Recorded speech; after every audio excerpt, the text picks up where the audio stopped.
Tuan-tuan dan puan-puan, hari ini Mahkamah telah membuat satu keputusan pada tarikh 12 Jun 2025 yang Arif Muhammad Jamil Hussein telah mendengar lagi sekali poin-poin daripada peguam bela, poin bahan daripada pendakwaan dan telah mendapati walaupun dadah ganja dan 2 pistol tiruan itu tidak kawalan, jagaan, pengetahuan telah gagal dibuktikan oleh pihak pendakwaan.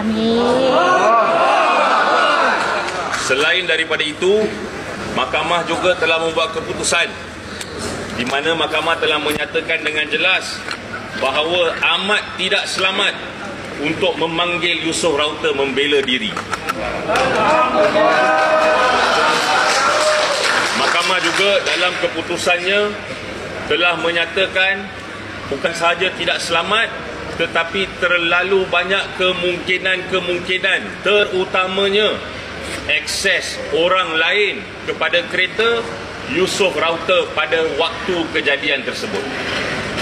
Selain itu, Mahkamah juga telah buat keputusan setakat ini bahawa pihak pendakwaan gagal membuktikan jangka waktu 9 jam antara 10.30 malam hingga 7.30 pagi semasa pihak polis melakukan serbuan dan intipan tersebut.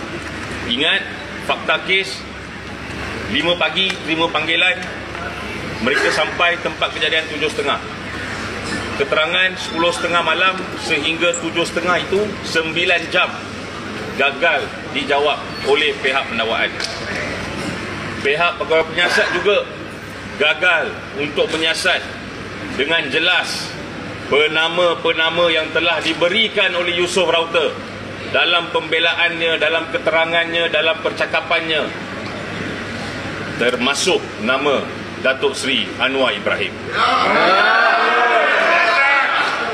Hari ini Mahkamah buat keputusan kes tidak kukuh, Yusof Raute bebas dan lepas